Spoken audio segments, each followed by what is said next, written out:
மற்றும் போதைப் பொருட்களை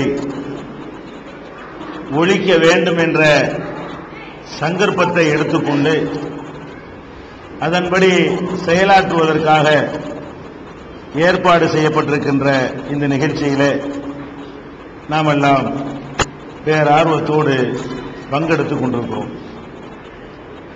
போதைப் பொருள்களையும் புகையிலையும் பொறுத்தவரை மற்ற தீமைகளிலிருந்து ஒழிக்கப்பட வேண்டிய மற்ற தீய செயல்களிலிருந்து இந்த இரண்டும் மாறுபட்ட தீமைகளாக இருக்கின்றன. திருடுவதை தீமை என்று நாம் அறிந்து வைத்திருக்கிறோம், கொலை செய்வதை தீமை என்று நாம் விளங்கி வைத்திருக்கிறோம். இந்த தீமைகளை எல்லாம் நம்மை ஆளுகிற ஆட்சியாளர்கள் ஒழித்து கட்டுவதற்காக சட்டங்களை வகுத்து அந்த காரியங்களில் ஈடுபடக்கூடியவர்களை தண்டிக்கக்கூடிய ஏற்பாடுகளையும் செய்திருக்கிறார்கள். இப்போது நாம் விவாதத்திற்கு எடுத்துக் கொண்டிருக்கக்கூடிய இந்த இரண்டு தீமைகளை பொறுத்தவரை அரசாங்கத்தினுடைய அனுமதியோடு தீமை என்று அரசாங்கமே ஒப்புக்கொள்கிறது, அறிவாளிகள் ஒப்புக்கொள்கிறார்கள், விஞ்ஞானிகள் ஆய்வு செய்து இந்த இரண்டும் பயங்கரமான தீமைகள் என்று சொல்கிறார்கள். படிப்பறிவு இல்லாத பாமரனுக்கு கூட இந்த இரண்டும் ஏற்படுத்துகிற தீய விளைவுகள் கண்ணுக்கு முன்னால் தெரிகின்றன. அப்படி இருந்தும் கூட இந்த இரண்டையும் அரசாங்கம் தீமை என்று சொல்லத்தான் செய்கிறதே தவிர இதை செய்பவர்களை தண்டிக்கிறதா, அதற்கு ஏதாவது சட்டங்கள் இருக்கிறதா? அவர்களே ஒப்புக்கொள்கிறார்கள். புகையிலை பொருட்களான சிகரெட்டுகளிலே, அதனுடைய பெட்டிகளிலே புகைப்பிடித்தல் உடல் நலத்திற்கு தீங்கானது என்று எழுத வேண்டும் என்று அரசாங்கம் சொல்கிறது. அரசாங்கத்துக்கு தெரியுது இது ஒரு தப்பு, புகைப்பிடித்தல் என்பது உடல் நலனை பாதிக்கக்கூடியது. பாதிக்கலன்னு சொல்லிவிட்டு நீங்கள் தடுக்காமல் இருந்தால் நாங்க ஒழிப்பதற்கு கருத்தரங்கு நடத்த வேண்டிய அவசியம் இல்லை. நீங்களே ஆட்சியில் இருப்பவர்களை ஒத்துக்கொள்கிறீர்கள், இது தீமை, உடல் நலத்தை பாதிக்கும். அதே மாதிரி சினிமாக்கள்ல இது மாதிரியான காட்சிகள் வரக்கூடாது, தொலைக்காட்சிகளில் இது மாதிரியான காட்சிகள் இடம்பெறக்கூடாது, பல்கலைக்கழகங்களுடைய வளாகங்களிலே புகையிலை பொருட்களை விற்கக்கூடாது, பான்பராக்கு விற்கக்கூடாது, பொது இடங்களிலே புகைப்பிடிக்க கூடாது, இப்படியெல்லாம் சட்டங்கள் போடுவதில் இருந்து இது தீமை என்பதை அவர்கள் ஒப்புக்கொள்கிறார்கள். ஆனால் அது விற்பனை செய்வதற்கு கள்ளத்தனமாக ஏற்பாடு செய்கிற காட்சி நீங்கள் பார்க்கிறீர்கள். ஏன் ஒரு உத்தரவு போட்டு இந்த பொருள்களையே உற்பத்தி செய்யக்கூடாது என்று தடுக்க முடியாதா? இதை விற்பனை செய்பவர்களுக்கு தண்டனை கொடுக்க முடியாதா? பொது இடங்களில் குடிக்காதீர்கள் என்று மட்டும்தான் உங்களுக்கு சொல்ல முடியும் என்றால் அப்ப இந்த மக்களுக்கு கேடு செய்கிற காரியங்களை தடுப்பதிலே உங்களுக்கு அக்கறை இல்லை.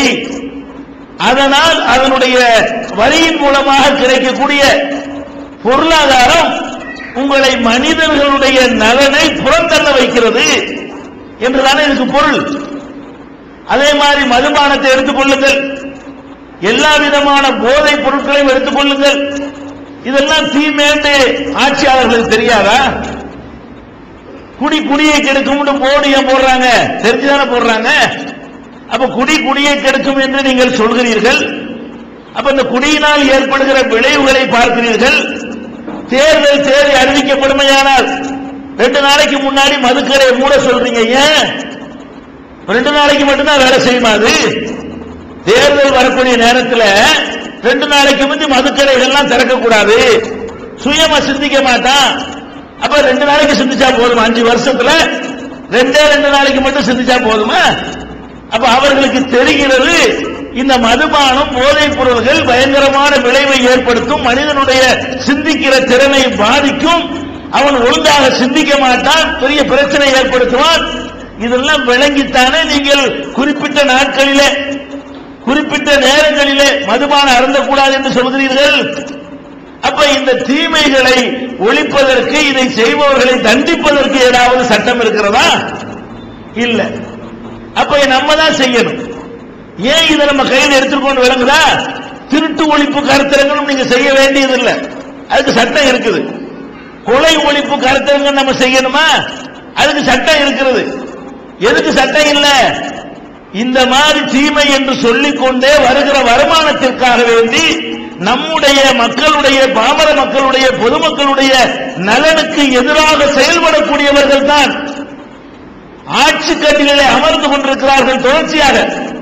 அதனால இதை நம்ம தான் சமூக அக்கறையோட இறங்கி இதனுடைய தீமைகளை புரிய வச்சு இதனால் ஏற்படுகிற கேடுகளை எல்லாம் சொல்லி விழிப்புணர்வு ஏற்படுத்த வேண்டும் என்ற கடமை நம் மீது சுமத்தப்பட்டிருக்கிறது. ஏன் இந்த கருத்தரங்கம் என்பதற்கான காரணத்தை நான் சொல்கிறேன். அப்ப இந்த போதைப் பொருள்களையும் புகையிலை பொருட்களையும் ஒழிக்க வேண்டும் என்று சொன்னால் இப்ப நம்ம கண்ணு முன்னாடி இருக்கிற வழி என்ன? அதன் கேடுகளை மக்களுக்கு நம்ம எடுத்து சொல்ல வேண்டும். அவனால புரிந்து கொண்டு ஒதுங்கினாலே தவிர இவங்க ஒரு காலத்தில் ஒழிக்க மாட்டாங்க. யார் ஆட்சிக்கு வந்தாலும், எவ்வளவு பெரிய மேதை அந்த ஆட்சி கட்டில அமர்ந்தாலும் அவர்கள் ஒரு காலம் இந்த ரெண்டு தீமைகளையும் ஒழிக்க மாட்டார்கள். அதுக்கு முன்னாடி எதிர்த்து பேசிக் கொண்டிருந்தவர்கள் எல்லாம் அந்த கட்டில போய் உட்கார்ந்த உடனே அதை சமாதானம் செய்வதற்கு, சமரசம் செய்வதற்கு அதுக்கு சில வாதங்களை வைத்திருக்கிறார்கள். அதை சொல்லி நியாயப்படுத்தி விட்டு போய்விடுவார்கள். அதை நம்ம பார்க்கிறோம். அதனால் நம்ம இப்ப அந்த இரண்டையும் ஒழிப்பதற்கு உரிய முக்கியமான வேலை என்ன என்று சொன்னால், இதனுடைய தீமைகளை பாமரர்களும் புரிந்து கொள்ளுகிற வகையில் மக்களிடத்தில் கொண்டு செல்ல வேண்டும். இஸ்லாத்தை பொறுத்த வரைக்கும் நபிகள் நாயகம் ஸல்லல்லாஹு அலைஹி வஸல்லம் அவர்கள் இந்த இரண்டையும் இணைத்து ஒற்றை வரியிலே ஒரு பொன்மொழியை சொன்னார்கள். குல்லு முஸ்கிரின் வ முஃப்திரின் ஹராம். மனிதனுக்கு கேடு தருகிற அனைத்தும், போதையை ஏற்படுத்துகிற அனைத்தும் ஹராம். அந்த அதனுடைய விரிவாக்கம் தான் இது. நபிகள் நாயகம் சொன்னார்கள், குல்லு முஸ்கிரின், போதை தருகிற ஒவ்வொரு பொருளும் ஹராம். குல்லு முஃப்திரின் ஹராம். முஃப்திர்னு சொன்னா உடம்புக்கு கேடு தரக்கூடியது, ஆரோக்கியத்தை கெடுக்கக்கூடியது.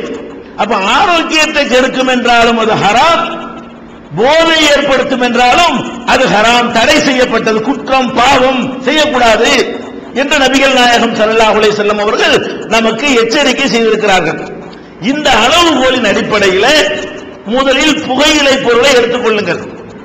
அந்த புகையிலை பொருளில புகை வருவதற்காக பெரும்பாலும் பயன்படுத்துறதுனால அந்த இலைக்கே புகையிலைன்னு வச்சுட்டாங்க. புகை இல்லாமையும் வென்று திங்கவனா செய்யறான். இருந்தாலும் அது புகைப்பதற்குத்தான் அதிகமாக அந்த இலை பயன்படுகிற காரணத்தினால் அதுக்கு பேரை எப்படி வச்சுட்டான்? புகையிலையா. அதுல புகையா வந்துகிட்டு இருக்குது. இவன் புகைக்கிறான். இவன் போய் அதுல புகை வர்றதுக்காக பயன்படுத்துறதுனால அந்த இலைக்கு பேரு என்ன? புகையிலை. இந்த புகையிலையினால என்ன ஏற்படுது?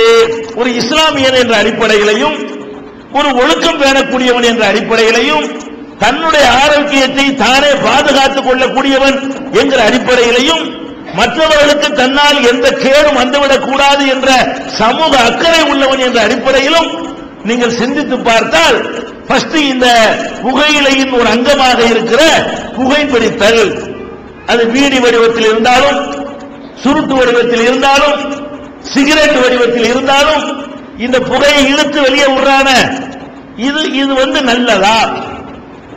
இதனால் மனிதனுக்கு நன்மை கிடைக்குமா? நிச்சயமா கிடைக்காதுங்க. தண்ணி அடிக்கிறதுலையாவது சில பேர் என்ன செய்யறான்? நல்லதுன்னு சொல்லுவான். சில டாக்டர் சொல்லிவிடுவான், அதனால சில நன்மை இருக்குது, டாக்டர் குடிப்பான். ஆனா புகை பிடிக்கிறது நல்லதுன்னு சொல்லக்கூடிய ஒரு விஞ்ஞானி இருக்கிறானா? ஒரே ஒரு விஞ்ஞானி இந்த புகை பிடிக்கிறதுனால் இந்த நன்மைகள் விளைகின்றன உருத்தம் சொன்னது கிடையாது. காப்பிக்கு சொல்லுவாங்க, டீக்கு சொல்லுவான், 72 கருத்து சொல்லுவான். ஒருத்தன் நல்லதுமா, ஒருத்தன் நல்லது இல்லையம்மா. ஒருத்தன் டீ குடிச்சா ஆயுள் கூடுமா, ஒருத்தன் நோய் வரும்பா. இப்படி எதை எடுத்தாலும் 2 கருத்து இருக்குத. 2 கருத்து இல்லாம எல்லாரும் ஏகமனதா ஒரு விஷயத்தை கெடுதின்னு சொல்றாங்களே, அப்படிப்பட்ட விஷயங்கள் உலகத்தில் ரொம்ப ரொம்ப ரொம்ப ரொம்ப கம்மிங்க. அதுல ஒண்ணு புகைப்பிடித்தல். புகைப்பிடித்தல்ல நன்மை வருதுன்னு பட்டியல் போட்ட ஒரு அறிவாளி கிடையாது. ஒரு விஞ்ஞானி கிடையாது. அதனால் எந்த கேடு வராதுன்னு சொல்லி நற்சான்று வழங்கின ஒருத்தன் கிடையாது. சரி, அவ்வளவு வேணாம். அந்த புகை பிடிக்கிறவன் போய் கேளுங்களேன், இதுல உனக்கு என்ன நன்மை? நன்மை இல்லைன்னா விட முடியலையேங்கிறான். அட இதுல என்னடா உனக்கு நன்மை? சத்து வருதா, பலம் வருதா? ஒண்ணுமே கிடையாது. அப்ப இந்த புகைப்பிடித்தல் என்பது ஒரு நன்மையும் இல்லை என்பது அனைவராலும் ஒப்புக்கொள்ளப்பட்ட உண்மை. அதுல முழுக்க முழுக்க தீங்குதான் இருக்கிறது என்பது அனைவராலும் ஒப்புக்கொள்ளப்பட்ட உண்மை. முழு அளவுக்கு தீங்கு என்று தெரிந்த ஒரு காரியத்தை எவ்வளவு சர்வ சாதாரணமாக இந்த மக்கள் செய்து கொண்டிருக்கிறார்கள். அப்படி என்ன தீங்கு இருக்கிறது? ஒன்றல்ல, ரெண்டல்ல, நிறைய தீங்குகள் இருக்கிறது. நம்ம புகைப்பிடிக்கிறோம் வைங்கள, ஃபர்ஸ்ட் நீங்கள் புரிந்து கொள்ள வேண்டிய விஷயம், நம்ம புகைப்பிடித்து விட்டு நம்ம அந்த புகையை வெளியே விடுறோம். நமக்கு வர கேட விட்டுருங்க. இந்த புகையை வெளியே விடும் பொழுது அந்த புகையினால் ஏற்படக்கூடிய நச்சு பொருள்களை எல்லாம் மற்றவர்கள் சுவாசிக்கிறார்களா இல்லையா? வீட்டில் வச்சுக்கிட்டு புகை பிடிச்சான்னு சொன்னா அதை சுவாசிக்கிற அவனுடைய மனைவிக்கு, அவனுடைய பிள்ளைகளுக்கு, மற்ற இடத்துல வச்சு வெளியே விட்டான்னு சொன்னா அதை திரும்பி இழுக்கக்கூடிய மக்களுக்கு அதனால் கேடு ஏற்படுகிறது என்று விஞ்ஞானிகள் சொல்கிறார்கள், கண்டுபிடித்து நிரூபித்திருக்கிறார்கள். அப்ப நீ ஒரு மனுஷன் உனக்கு ஏதோ ஒரு இன்பமாக இருக்கிறது என்ற காரணத்திற்காக உன் மனைவியுடைய ஆரோக்கியத்தை நீ கெடுக்கலாமா? வளர வேண்டிய உன் எதிர்கால சந்ததியுடைய ஆரோக்கியத்துக்கு கேடு செய்யலாமா? பொதுமக்களுக்கு நீ கேடு செய்யலாமா என்ற ஒரு பொது நோக்கோடு ஒருவன் சிந்தித்தால் இந்த புகையை அவன் ஆடவே மாட்டான். இஸ்லாத்தை பொறுத்த வரைக்கும் இந்த கேடை விடுங்க. சின்ன கேடு என்ன? சின்ன கேடு, உங்கள யாராவது வெங்காயம் அல்லது பூண்டு சாப்பிட்டால் அதை சமைச்சு சாப்பிட்டுருங்க. இப்படி பச்சையா சாப்பிட்டீர்களே ஆனால் அந்த வாடை நீங்குகிற வரை பள்ளிவாசல் பக்கம் வராதீங்க. நபிகள் நாயகம் ஸல்லல்லாஹு அலைஹி வஸல்லம் சொல்றாங்க. இந்த வாடை ஆரோக்கியத்தை கெடுக்குமா? வெங்காயத்தை ஒருத்தன் சாப்பிட்டு விட்டு அதுல இருந்து இன்னொருத்தன் மேல படக்கூடிய அந்த வாடையினால அவனுக்கு ஏதாவது நோய் வருமா? அவனுக்கு ஏதாவது பிரச்சனை ஏற்படும்? ஒண்ணு ஏற்படாதுங்க. ஒரு அருவருப்பு இருக்கணும். என்ன ஏற்படும்? வெங்காயம் ஒரு கிருமி நாசினி தானே, அது நோயை தீர்க்கக்கூடியதுதான். அதனுடைய வாடை ஒருத்தர் சுவாசிக்கிறதுனால கேடு கூட வராது, ஆனா ஒரு அருவருப்பு வரும். அப்ப அருவருப்பு வருது என்ற ஒரு காரணத்திற்காக ஒரு கேடும் அதனால் ஏற்படாது என்று இருந்தும் நபிகள் நாயகம் ஸல்லல்லாஹு அலைஹி வஸல்லம் அவர்கள் அடுத்தவனுடைய நிலை எப்போ பக்கத்தில் நிக்கிறவன் அதை எப்படி எடுத்துக்கொள்வான், அவன் எவ்வளவு சங்கடப்படுவான். அவன் சாப்பிடும் பொழுது அவனுக்கு ஒண்ணுமே தெரியாதுங்க. வெங்காயத்தை எல்லாருமே சாப்பிடுவோம். அவன் சாப்பிடும் பொழுது அதனுடைய வாடை அவன் ஜீரணிச்சுக்கிறான். இன்னொருத்தன் சாப்பிட்டு மூச்சு விட்டான்னு வைங்க, அப்பதான் நமக்கு என்ன செய்யும், என்ன வெங்காயம் வாடை வருது அப்படின்னு சொல்லுவான். இந்த வெங்காயம் இன்னொருவருடைய வாயிலிருந்து வரும் பொழுது நமக்கு அருவருப்பா இருக்கா இல்லையா? இந்த புகை பிடிப்பதனால் பக்கத்தில் நிற்பவர்களுக்கு எவ்வளவு அருவருப்பு இருக்குது. அது புகை பிடிக்காதவர்களுக்கு தெரியும், பெண்களுக்கு தெரியும். பெண்களுக்கு பிடிக்க ஆரம்பிச்சிருக்கிறாங்க பிள்ளை ஃபேஷனா. அப்படி பிடிக்கிறார்களை விட்டுருங்க. பிடிக்காத புகை பிடிக்காத பெண்களுக்கு தெரியும், கிட்ட நெருங்க இயலாது. மனைவிக்கு புருஷன் பக்கத்தில் வரவே பிடிக்காது. அவ்வளவு அருவருப்பாக அவ்வளவு ஒரு துர்நாற்றத்தை இந்த புகை ஏற்படுத்துமா இல்லையா? இந்த புகை வாடையோடு போய் ஒருத்தன் பக்கத்தில் போய் உட்கார்ந்தால் அதனால் அவன் எவ்வளவு சங்கடப்படுவான். இதையெல்லாம் கவனிக்க வேண்டும் என்று சொல்ற ஒரு மார்க்கம் இஸ்லாம். பெரிய பாரதூரமான விஷயம் இல்ல, சின்ன விஷயம். இதெல்லாம் நீ கவனம் செலுத்துப்பார் என்று சொல்லக்கூடிய ஒரு மார்க்கத்தில் ஒருத்தன் எப்படி புகை பிடிக்கலாம்? இந்த புகை பிடிக்கிற காரணத்தினால அவனுக்கு என்னவெல்லாம் ஏற்படுது? அவனுக்கு காசு நோய் ஏற்படுகிறது, நிரூபித்திருக்கிறார்கள். புற்றுநோய் நுரையீரல் புற்றுநோய் வருகிறது, நிரூபித்திருக்கிறார்கள். சீக்கிரமே மாரடைப்பு வருகிறது, நிரூபித்திருக்கிறார்கள். அவனுடைய ரத்தத்தில் சிவப்பணுக்களை குறைக்கிறது, நிரூபித்திருக்கிறார்கள். இதன் காரணமாக அவனுடைய ஆண்மை கூட சமயத்தில் கேள்விக்குறியாகிறது. அவனுக்கு மனைவியோடு சந்தோஷமாக குடும்பம் நடத்துவது கூட பிரச்சனை ஏற்படுத்தும் என்று நிரூபித்திருக்கிறார்கள். அந்த சிவப்பணு குறைந்தவனுக்கு பிறக்கக்கூடிய குழந்தைகள் ஆரோக்கிய குறைவாக, நோய்களை எதிர்க்க சக்தியற்றதாக அவனுக்கு பிறக்கிற சந்ததிகள் பிறக்கும் என்று நிரூபித்திருக்கிறார்கள். நீ சாதாரண வேலையா செய்கிறீர்கள்? புகைப்பிடிப்பதன் மூலமாக உங்களுக்கு எவ்வளவு பெரிய கேடு. ஒரு சந்தோஷத்துல இல்லாத வாழ்க்கையில அவன் மகிழ்ச்சியாக இறங்க முடியுதான்னா அதை பாதிக்குது. அதுல அவனுக்கு முழு நிறைவு அடைய மாட்டேங்குது. மேல ஒரு 10 மாடி ஏற சொன்னோம்னு சொன்னா அவன் மேல் மூச்சு கீழ் மூச்சு வாங்குது. 25 வயசு வாலிபனுக்கு 75 வயசு கிழமை மாதிரி அவன் இருக்கிறான். நீ பார்க்கலாம், இந்த புகைப்பிடிக்கக்கூடிய ஒருத்தனை ஒரு 2 வருஷம் 3 வருஷம் புகைப்பிடித்தான்னு வைங்க, அவனை ஒரு 3 மாடி ஏற சொல்லுங்க பார்ப்போம். 75 வயசு கிழவன் காட்டக்கூடிய அவ்வளவு ரியாக்ஷன் அவன் காட்டுவான். எனக்கு நீங்க வர்றேன் அப்படி அந்த மாதிரிலாம் செய்வான். அவன் பேச முடியுமா? அப்ப எப்படி நம்ம கண்ணு முன்னாடி பார்க்கிறோம், அந்த இதயம், இவனுடைய இதயம் 2 வருஷம் 3 வருஷம் புகைப்பிடித்தவனுடைய இதயம் 25 வயசுலேயே 75 வயசுடைய ஒரு பலவீனத்தை அடைகிறது என்று சொன்னால் இது சாமானியமான ஒரு தீங்கா? இது சின்ன ஒரு அலட்சியப்படுத்தக்கூடிய ஒரு பொறுப்போக்குப்படுத்தக்கூடிய ஒரு விஷயமா? அப்ப இவ்வளவு கேடுகள் இந்த புகையினால் ஏற்படுகிறது. அவனுக்கு பிறக்கக்கூடிய சந்ததிகள் வேற பல்விதமான நோய்களை எதிர்க்க சக்தியற்றவர்களாக பிறக்கிறார்கள் என்றால் இது எவ்வளவு பெரிய பாரதூரமான விஷயம். அது மாத்திரம் இல்ல, இன்னொரு முக்கியமான விஷயம் இருக்கிறது. இதுக்கு செலவழிக்கிற பணம், காசை கரியாக்குன்னு சொல்லுவாங்கல்ல, அதுக்கு இதான் சரியான உதாரணங்க. காசை எப்படி கரியாக்குறது? நிச்சயமா காசு கரியாகும். நிஜமாகவே என்ன செய்யறான்? காசை கொடுத்து சொல்லிட்டு வாங்குறான், பீடியை வாங்குறான், அது கரியாகத்தான் நினைச்சு சாம்பலாகத்தான் அது ஆகுது. அப்ப காசை கரியாக்குறதுனா ஒரு பொருளை வீணாக்குவதற்கு சொல்ற உதாரணம் எது? ஏன்டா காசை போட்டு கரியாக்குறேன்பாங்க. அந்த காசை கரியாக்குறது யாரும் செய்ய மாட்டானா, அதுதான் அந்த உதாரணம். காசு போய் வேணா கரியாக்குவானா, காசை உருப்படியானது தான் செலவு செய்யணும் அப்படிங்கிறது தான் இந்த பழமொழி. இவன் என்ன பண்றான்? நிஜமாகவே காசை கரியாக்குறான். ஒரு சிகரெட் ஒரு பாக்கெட், ஒரு சிகரெட் 3 ரூபாய் வைத்துக் கொண்டால் கூட 10 சிகரெட் 30 ரூபாய் ஆச்சு. ஒரு நாளைக்கு 5 சிகரெட் குடிக்கிறான்னு வைங்க, 5 பாக்கெட் குடிக்கிறவன் இருக்கிறான். 5 குடிக்கிறவன் இருக்கான், 10 குடிக்கிறவன் இருக்கிறான். 5 குடிக்கிறான்னு வச்சா கூட ஒரு நாளைக்கு எவ்வளவு ஆச்சுன்னு பாருங்க. 2 குடிச்சா கூட என்ன ஆச்சுன்னு பாருங்க. அப்ப 30 60 ரூபாய் 50 ரூபாய்க்கு இவன் புகைத்து தள்ளினான்னு சொன்னா மாசம் என்னாச்சு? ஒரு நாளைக்கு 50 ரூபான்னு சொன்னா மாசம் எவ்வளவு? 1500 ரூபாய். 1500 ரூபாய்க்கு குடும்பம் சோறு திங்கலாம். 1500 ரூபாயில குடும்பத்துக்கு சோறு போடக்கூடியவன் கிராமத்தில் இருக்கிறான் இன்னமும். அப்ப ஒரு குடும்பமே சாப்பிடக்கூடிய ஒரு பொருளாதாரத்தை தனக்கு கேடு செய்கிற ஒரு காரியத்திற்காக ஊதி என்ன செய்கிறான்? அவன் தள்ளுகிற காட்சியை பாக்குறீங்க. அப்ப மாசம் 1500 ரூபாய்னா வருஷத்துக்கு 18000 ரூபாய் ஆச்சு. அப்ப ஒரு 10 வருஷம் 20 வருஷம் நீ குடிச்சீங்கன்னா அதனுடைய கணக்கு என்ன? அது எவ்வளவு சொத்து வாங்கி இருக்கலாமே, அதை கொண்டு எவ்வளவு நல்ல பணிகள் செஞ்சிருக்கலாமே, உன் பொண்டாட்டிக்கு நகை நட்டு வாங்கி போட்டிருக்கலாமே, உன் பிள்ளைகளை இன்ஜினியர் படிக்க வச்சிருக்கலாமே, காலேஜ் சீட்டு வாங்கி இருக்கலாமே. அப்ப எவ்வளவோ பணிகளுக்கு செலவழிக்க வேண்டிய பொருளாதாரம் இந்த புகையினால கொஞ்சம் கொஞ்சமா போறதுனால நமக்கு தெரிகிறது இல்லை. அப்பப்போ புறாய் கொடுத்து வாங்குறமா தெரிகிறது கிடையாது. அப்ப ஒரு நன்மை இல்லாத ஒரு காரியத்துக்கு இவ்வளவு பொருளாதாரத்தை செலவு செய்வானா? முழுக்க முழுக்க கேடுதான் செய்கிறது என்று தெரிந்து கொண்டே இது செய்வானா? அப்ப இந்த புகையிலையில ஏற்படக்கூடியதுல ஒரு வகை புகைத்தல்.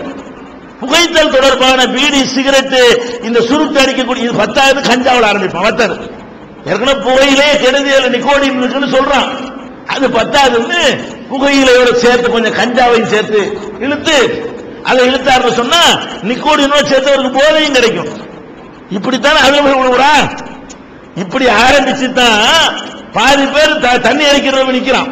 போதையில போய் விழுந்ததுக்கு காரணமே எதுவா இருக்கு? இந்த விளையாட்டு போக்குல இதை ஆரம்பிச்சா பாருங்க, இந்த புகை இதுல ஆரம்பிச்சு தான் அது 10வது. இந்த மாதிரி விஷயங்கள் எல்லாம் சோறு இருக்குல்ல, நீ எவ்வளவுதான் ருசியா வச்சாலும் அவ்வளவுதான் திங்க. அந்த அரைக்கப்படி அரிசி தான் அது போல திங்க இயலுமா? திங்க இயலாது. இந்த சனியன் இருக்கு பாருங்க, இந்த போதை, இந்த புகை, இதுகள் எல்லாம் நாளுக்கு நாள் அது 10 திருப்பி அதிகரிச்சு கேட்கும். ஒரு நாளைக்கு 2 சிகரெட் போதும் என்று இருக்கும் ஒரு வாரத்துக்கு. ஒரு வாரம் முடிஞ்ச உடனே 3 போட்டாதான் சரியா வரும் அப்படின்னு நம்ம என்ன செய்வோம்? மென்டலாவே அப்படி திங்க் பண்ண ஆரம்பிப்போம். அப்புறம் 3 போடுவோமா? 3 பத்தாது. 3 10 5 போட்டாதான் இனிமே சரியா வரும். 5 சிகரெட் கடிக்க ஆரம்பிப்பான். 5 ஒரு வாரத்துக்கு தான் ஓடும். 5 பத்தலையே 6 போடுவோமே, 8 போடுவோமே. கடைசியில் என்ன செயின் ஸ்மோக்கர்லாம் இருக்கிறான். இது முடிய அடுத்தது செயின் ஸ்மோக்கர் என்ன சங்கிலியா மாட்டிக்கிட்டு இருக்கிற செயின் மாதிரி என்ன செய்வான்? ஒன்னு வைக்க ஒன்னு அடிக்க. இது முடிஞ்ச அடுத்தது, இது முடிஞ்ச அடுத்தது. பேசினாலும் சாப்பிட்டாலும் சோறு நிறுத்தி அடிக்கிறவன்லாம் இருக்கிறான். சாப்பிட்டுக்கிட்ட காப்பி குடிச்சுக்கிட்டே அடிப்பான், சோறுக்கிட்டே அடிப்பான். ஒரு வினாடி கூட அவனால் தூங்குற நேரத்தை தவிர ஒரு வினாடி கூட அவனால் வந்து அடிக்காமல் இருக்க முடியாது. அப்ப இந்த மாதிரியான பழக்கங்கள் வந்து நம்மளை எப்படி கொண்டு போகும்னு கேட்டா, சோறு கறி வேற எதுலையும் இப்படி ஆகாதுங்க. இந்த ஒண்ணு மட்டும்தான் எவ்வளவு கொடுத்தாலும் உனக்கு திருப்தி அடையவே அடையாது. போதையில கூட நீங்க எடுத்து பாருங்களேன். ஆரம்பத்தில் என்ன செய்வான்? கஞ்சாவில் ஆரம்பிப்பானா, அதுக்கப்புறம் கல்லுக்கு போவானா, அப்படி டெவலப் ஆகிட்டே வருவான். 50 மில்லி அடிப்பான், அப்புறம் 100 அடிப்பான், அப்புறம் 200, அப்புறம் 4 தடவை அடிச்சு பார்ப்பான். ஒண்ணுக்கு சரியா வராது. அப்புறம் என்ன செய்வான்? ஏதாவது மாத்திரை இருக்குதா, வெட்டடின் இருக்குதா, ஊசி குத்திக்குவான். வெட்டடின் இருக்குதா, அது எவ்வளவு நாளைக்கு? அது ஒரு 6 மாசம் சரியா வரும். அப்புறம் பத்தாது. அந்த உடம்பு அதுக்கு பழகிக்கணுமா? அதுக்கு பத்தாது. முழு ரத்தம் வந்து ஆல்கஹாலா போயிருமே, போதுமானதா இருக்காது. அப்புறம் என்ன செய்வான்? அப்புறம் தான் இந்த ஹெராயின், இந்த இளவு, பிரவுன் சுகர்லாம் சொல்றாங்க பாருங்க. அந்த மாதிரி நாக்குல நக்குனாலே போதை வரக்கூடியது, பார்த்தாலே போதை வர்றது ஏதாவது இருக்கான்னு தேட ஆரம்பிச்சிடும். அப்புறமேலு இப்ப நக்குனா தானே போதை வருது, இது பத்தாது எனக்கு, பார்த்தவனே போதை வரணும், அப்படி ஏதாவது பொருள் இருக்குதான்னு சொல்லி தேட ஆரம்பிப்பான். அப்ப இந்த சனியன்ல போய் யாரு விழுந்தாலும் சரி, அவர்கள் படிப்படியாக மேல போய்கொண்டே இருந்து அதுல பாதாளத்தில் விழுந்து நாசமாகி விடுவதை பார்க்கிறோம். அப்ப இந்த கேடு தரக்கூடிய இந்த பொருள்களை ஒழிப்பதில் மக்கள் வந்து ரொம்ப கவனமற்றவர்களா இருக்கிறாங்க. இதனுடைய கேடுகளை புரிந்து கொள்ளாதவர்களா இருக்கிறார்கள். இது போக இந்த மது போதையினால் ஏற்பட்ட பல விளைவுகளை உங்களுக்கு அழகா சுட்டி காட்டினாங்க.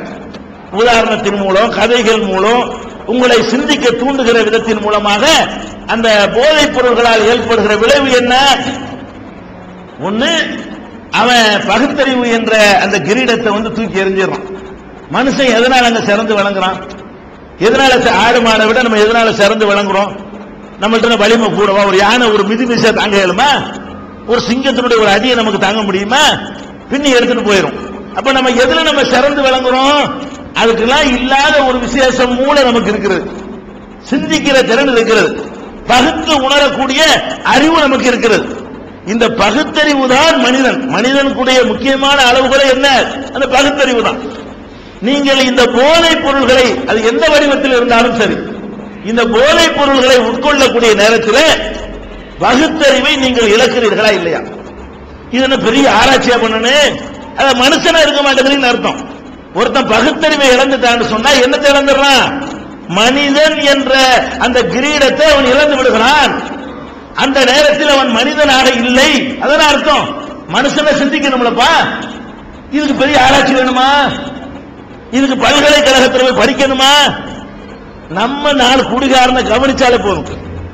4 போதைப் பொருளுக்கு அடிமையா இருக்க பாருங்க, அவனுடைய வாழ்க்கையை கொஞ்ச நேரம் ஊண்டி கவனிச்சா போது இவன் மனுஷனா இல்ல. வெள்ள வெள்ளன்னு அப்படி நீட்டா ட்ரெஸ் பண்ணிக்கிட்டு ஒரு நாளைக்கு 7 தடவை செலவு பண்ணி போடுவாங்க. அயன் பண்ணாம வெளியே வரமாட்டான். வந்து இதை ஏத்துவான்.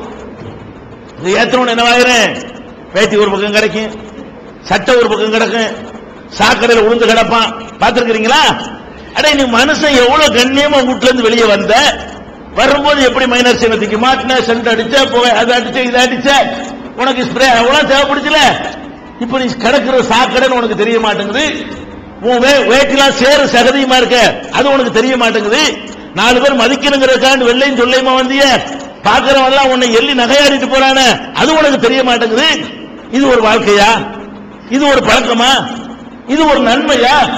அப்ப நல்லா தெரியுது, இது மனிதனை வந்து ஒரு 6 மாடு கடந்த பண்ணிக்கு அவனுக்கு இந்த வித்தியாசம். சேத்துல போடுறதுமா பண்ணி, அதுக்கு ஏதாவது அதனுடைய துருவாட தெரியுமா?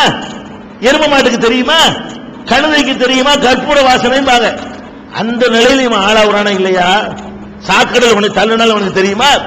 அப்ப ஃபர்ஸ்ட் வந்து இவனுடைய நம்ம ஆடை அணிஞ்சிருக்கிறோமா இல்லையா அவனுக்கு தெரிய மாட்டேங்குது. நம்ம என்ன பேசுறோம்னு தெரிய மாட்டேங்குது. இப்படி நடப்பான் பாருங்க, எவ்வளவு இருக்கு? ஒரு 4 வரக்கடை இருக்கும். இந்த உயரத்தை எப்படி தாண்டுவான் பாத்திருக்கீங்களா? தண்ணி அடிச்சவன் இப்படி தாண்டுவான். இவ்வளவு இருக்கு. இது அவனுக்கு எப்படி தெரியும்? ஒரு இமயமலை மாதிரி தெரியும். சின்னொரு ஒரு செங்கக்கல்லு கிடக்கும், அவன் தண்ணி அடிச்சு என்ன செய்வான்? இந்த செங்கக்கல்லை வந்து இப்படி தாண்டுவான். பார்த்திருக்கிறீங்களா? எவ்வளவு பேர் அதை வெளியே இருந்து பார்த்தா எப்படி இருக்கு கேள்வி பண்றான். நீ எப்படி இருந்த? நீ ஒரு செங்கல் தான் கிடக்குது, அதை என்ன செய்யற?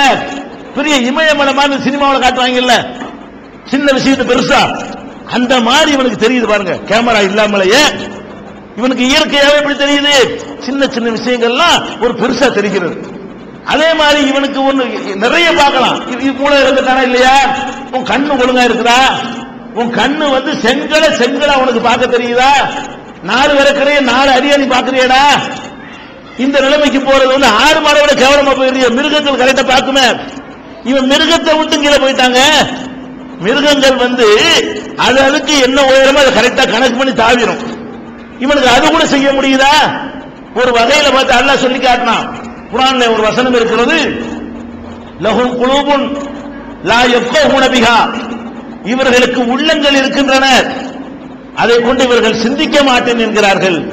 வலஹும் அய்யுனுன் லா யுப்சிரூன பிஹா, இவர்களுக்கு கண்கள் இருக்கின்றன, அதன் மூலம் இவர்கள் பார்க்க மாட்டேன் என்கிறார்கள். இவனால கண்கள் இருக்கின்றன, அதன் மூலம் பார்க்க மாட்டேன் என்கிறார்கள். வலஹும் ஆதானுன், இவர்களுக்கு காதுகள் இருக்கின்றன, லா யஸ்மஊன பிஹா, அதன் மூலம் கேட்க மாட்டேன் என்கிறார்கள். அல்லாஹ் குர்ஆன்ல சொல்லி காட்டுறான்.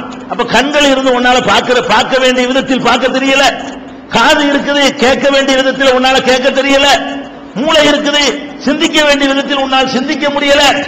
இப்படி ஒரு அவமானத்தை உனக்கு ஏற்படுத்தக்கூடிய, உனக்கு எதிரியா இருக்கக்கூடிய இந்த போதைப் பொருள் உனக்கு வேணுமா? இதுக்கெல்லாம் என்ன காரணம்?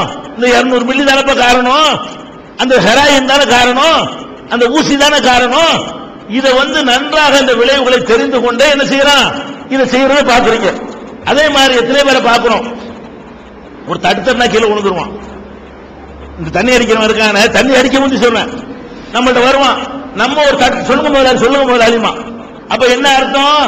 அவனுடைய பலம் அவனுக்கு தெரிகிறது. இவன் கிட்ட நம்ம மோத இயலாது, இவன் ஆளு பெரிய ஆளு, நம்ம சின்ன ஆளு.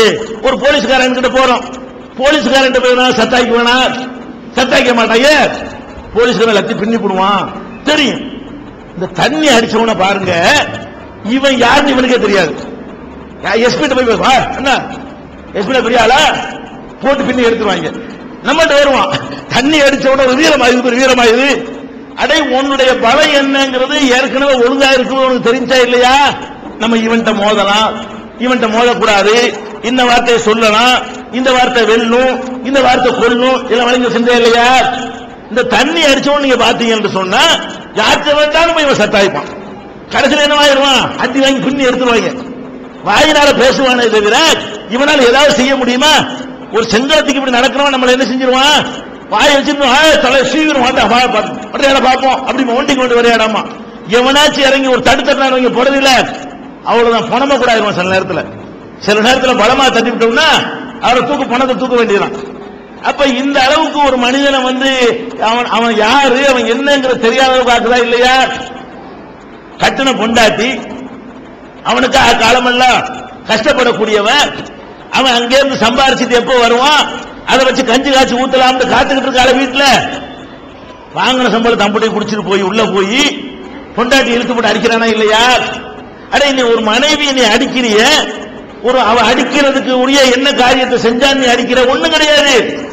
யாரையாச்சும் அடிக்கணும். இந்த தண்ணி அடிச்சு விட்டா நம்மள எப்படி தோணும்? என்ன தேவை போட்டு அடிச்ச அந்த வீரத்தை காட்டணும்.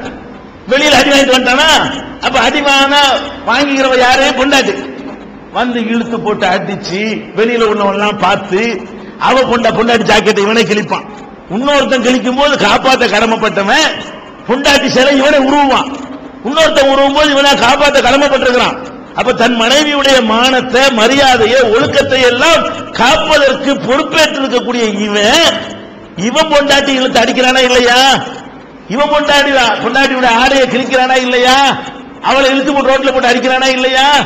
அப்ப இந்த மாதிரி ஒரு அநாகரிகமான ஒரு காரியத்திற்கு அவனை தூண்டுத. இதை வந்து ஒருத்தர் செய்யலாமா? இப்படி எல்லாம் நீங்கள் மக்கள்கிட்ட கொண்டு போய் என்ன செய்யணும்? விழிப்புணர்வு. சும்மா அறிவுரை சொன்னா பத்தாது, அவ்வளவு வேணாம். ஒரு குடிகாரனை இந்த குடியில உளருவான்ல, அதை அப்படி டேப் பண்ணுங்க. இப்ப வீடியோவே பண்ணலாம். இப்ப என்ன செய்யலாம்? இந்த தண்ணியில் அடிக்கிற வீடியோ போட்டு அவன் தெரிஞ்சவனை போட்டு காட்டுங்க. வாடுறா, நீ தான் இது, நீ தான் பாரு என்ன செஞ்சிருக்கேன்னு பாரு. இப்ப தெரிஞ்சிருவாங்க அவன் இப்படி இல்லாம நான் நடந்தேன், இவ்வளவு கேவலமா நடந்திருக்கிறேன், இவ்வளவு இழிவான முறையிலே அவனுடைய நடவடிக்கை இருந்திருக்குது.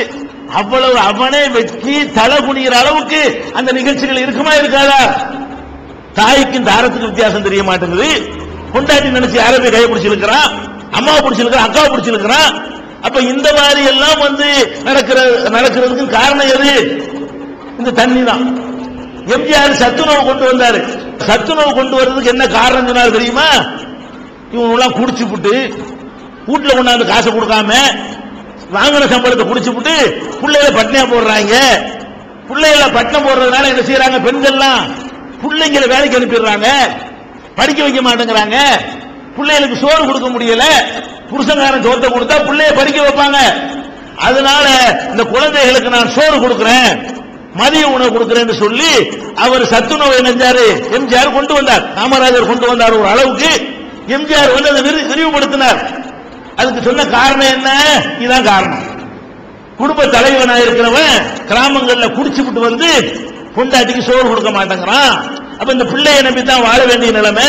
பிள்ளைக்கு சோறு கொடுக்கிறதுக்காக வேண்டிய அவனை வேலைக்கு அனுப்பக்கூடிய நிலைமை. இதை தடுத்து நிறுத்துவது என்றால் நம்ம சோத்தை கொடுப்போம். சோத்துக்கு ஆசைப்பட்டாச்சு பிள்ளை பள்ளிக்கூடத்துக்கு வரட்டும், நான் எடுத்து படிக்கட்டும். ஆனா இது வந்து சோறு கொடுத்து நல்லதா இருக்கலாம். அதை விட இவர் முழுசா ஒழிச்சிருந்தான்னு வைங்க, அவர் அவுட் ஆயிட்டார். சினிமாவுல கூட அந்த மதுபானத்தை அருந்தாமல் நடிச்சவர், மதுபானத்துக்கு எதிராக பிரச்சாரம் பண்ணவர், கருணாநிதி மதுபானத்தை கொண்டு வந்துட்டாருன்னு சொல்லி தெருவா போய் கத்தினவர், அதை சொல்லியே தாய்மார்களுடைய ஓட்டுகளை வாங்கினவர், கடைசி என்ன பண்ணிட்டாரு? அவர் இந்த மதுபானம் திறக்கிறதுக்கு ஒரு லாஜிக் வச்சுட்டார். அந்த அவனை குடிக்கிறது மூலமா வர வருமானத்தில் சோறு போடுறேங்கிறார். ஏன் அதுக்கு நிப்பாட்டி இருக்கலாமே? மதுபானத்தை அடியோடு தடுத்திருந்தா இந்த குழந்தைகளுக்கு சத்துணவு போட வேண்டிய தேவையில்லை. அவன் அப்ப போட்டிருப்பான். அப்ப சம்பாரிச்சு கொண்டே கொடுத்திருந்தான்னு சொன்னா அந்த பிள்ளைகளுக்கு சோறு போட தேவை இருந்திருக்குமா? அப்ப இப்படி எல்லாருமே இதுல வந்து காம்பரமைஸ் ஆகி போகக்கூடிய காட்சி நம்ம பார்க்கிறோம். எனவே இந்த மதுபானங்களினால் மனிதனுடைய பொருளாதாரம் பாதிக்கிறது, அவனுடைய உடல் பாதிக்கிறது. இந்த மதுபானத்தை பொறுத்தவரை இன்னொரு அளவுகளை நீங்கள் புரிந்து கொள்ள வேண்டும். போதைப் பொருள்ல நிறைய பேர் நினைக்கிறோம், பீரை பத்தி எல்லாம் கேட்டாங்கல்ல, அந்த சகோதரி அழகா உங்களுக்கு விளக்கினார்கள். போதைப் பொருள் எல்லாத்திலையும் போதை ஆல்கஹால் இருக்குது, பீர்ல இருக்கிறது, ஜின்னில் இருக்கிறது, விஸ்கில இருக்கிறது, ஒயினில் இருக்கிறது, ரம்மில் இருக்குது, சாராயத்தில் இருக்கிறது, கல்லில் இருக்கிறது. எல்லாத்திலையும் ஆல்கஹாலுடைய அளவுல தான் வித்தியாசம் இருக்குமே தவிர எல்லாத்திலையும் ஆல்கஹால் இருக்கத்தான் செய்கிறது அப்படின்னு சொன்னாங்க. அப்ப நம்ம ஆட்கள் என்ன பண்றாங்க? இது 4 பாட்டில் அடிச்சாதானே போதை வரும் நினைக்கிறது. ஒரு பாட்டில் அடிச்சா நமக்கு போதை வராது, 4 பாட்டில் அடிச்சா போதை வரும். அதனால ஒன்னு அடிச்சுக்கிருவோம், பீர் மட்டும் அடிச்சுக்கிருவோம். நபிகள் நாயகம் ஸல்லல்லாஹு அலைஹி வஸல்லம் சொன்னாங்க, மா அஸ்கர கதீருஹு ஃபகலீலுஹு மின்ஹு ஹராம். எந்த பொருள் அதிகமாக சாப்பிட்டால் உங்களுக்கு போதை தருமோ அதை குறைவாக சாப்பிடுவது ஹராம். நபிகள் நாயகம் சொன்னார்கள், 100 மில்லி அடிச்சா உனக்கு போதை வருமா? அத்தகைய பொருளில் 1 மில்லியும் அடிக்கக்கூடாது. 1 லிட்டர் அடிச்சா போதை வருமா? அத்தகைய ஒரு பொருளில் 50 மில்லி கூட அடிக்கக்கூடாது. 50 மில்லி உனக்கு போதை ஏற்படுத்தாவிட்டாலும் உன்னுடைய உடம்புக்கு அந்த ஆல்கஹால் தேவை என்ற ஒரு பாடத்தை அது சொல்லி தரும். அதுக்கப்புறம் அது பத்தாது. அப்புறம் 100 மில்லி அடிக்க வேண்டி வரும், அப்புறம் 200 மில்லி அடிக்க வேண்டி வரும்.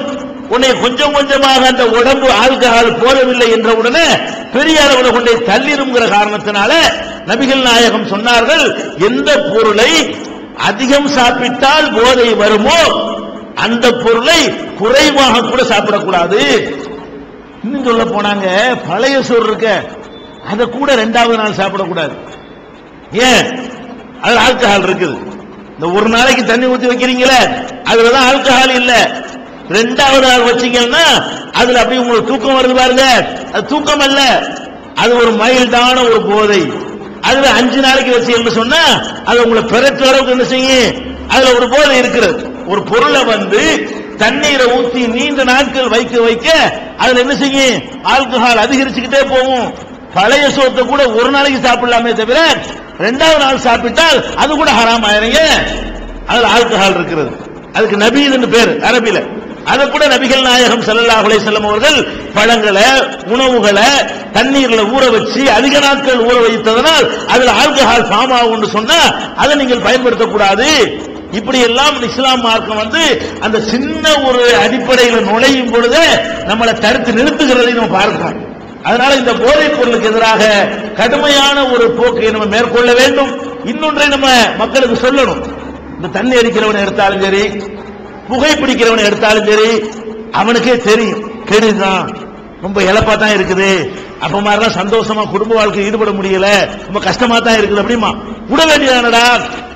விடத்தான் போறேன். எப்படி விடுவார் தெரியுமா இவரு? 5 பாக்கெட் அடிப்பார், 50 சிகரெட்டு. நான் நாளையில இருந்து 49 அடிப்பேன், நாளை கழிச்சு 48 அடிப்பேன், அதுக்கப்புறம் என்ன செய்வேன் 45 அடிப்பேன் பாரு. அவரால் ஒரு காலத்தில் விட முடியாது. அப்படி சொன்ன ஒருத்தர் விட்டதாக வரலாறு கிடையாது. நீ விட நினைச்சீங்கன்னா என்ன செய்யணும்? தூக்கி அன்னைக்கு கலாசிடணும். என்னைக்கு இது தவறு என்று உனக்கு தெரிய வருகிறதோ, எத்தனை பேர் விடுவதற்கு முயற்சி இந்த மாதிரி தான் முயற்சி பண்ணி இருக்கிறார்கள். விடுவதற்கு முயற்சி பண்ணியவர்கள் எல்லாம் எப்படி பண்ணுவாங்க? நான் படிப்படியா குறைக்க போறேன். அது இப்படி சாமானிய இல்ல. அது நீ படிப்படியா கூடக்கூடிய ஒரு பொருளை போய் நான் படிப்படியா குறைப்பேன்னா, அடே படிப்படியா நீ போனேன்னு சொன்ன உன்னை குறைக்க கூடாது. 45 வச்சவன என்ன செய்ய? பத்தலைன்னு சொல்லு. அது 52 கொண்டு நிப்பாட்டுமே தவிர உன்னை 45 40 ஆக்குவதற்கு ஒரு காலத்திலேயே அது உதவவே உதவாது. அப்படி சொன்ன யாரும் விட்டதாக வரலாறு கிடையாது. தூக்கி எரிஞ்சிடணும். பாக்கெட்ல எத்தனை இருக்கோ அதை எடுத்து கசைக்கு தெருவில் வீசிட்டு போனீங்கன்னு வைங்க, நீ ஒரு நாளைக்கு ஒரு மாதிரியா இருக்குங்க. இந்த ஆல்கஹாலுக்கு பழகிட்டதுனால நாளைக்கு அந்த ஆல்கஹால் கிடைக்கலங்க ஒரு மாதிரியா இருக்கும். ஒரு நாளைக்கு தான் இருக்கும், 2 நாளைக்கு தான் இருக்கும், 3 நாளைக்கு ஒரு 72 மணி நேரம் பல்ல கடிச்சேன்னு வைங்க. அப்புறமேல் அதனால் கிடைக்கக்கூடிய நன்மையையும் அதனால் கிடைக்கக்கூடிய ஆரோக்கியத்தையும் உணரும் பொழுது நமக்கு தெரியும், ஆஹா நம்ம எவ்வளவு பெரிய தீமையிலிருந்து விடுபட்டுட்டோம். நிம்மதியா தூங்குவாங்க. தூக்கம் வருமா அவனுக்கு? புகைப்பிடிக்கிறவனுக்கு அப்படி ராத்திரில 1 மணிக்கு ஒரு நெஞ்ச வந்து அடக்கி செலு, ஆமா ஒரு 1/2 கிலோ வந்து விழுவும் இல்லையா? அந்த மாதிரியான நிலைமைகள் இருந்தெல்லாம் மாற வேண்டும் என்று சொன்னால் இந்த தீமையிலிருந்து உடனடியாக விடுபட வேண்டும் என்ற சங்கல்பம் எடுக்க வேண்டும். இந்த தீமைகளை மக்கள் மத்தியில கொண்டு செல்ல வேண்டும்.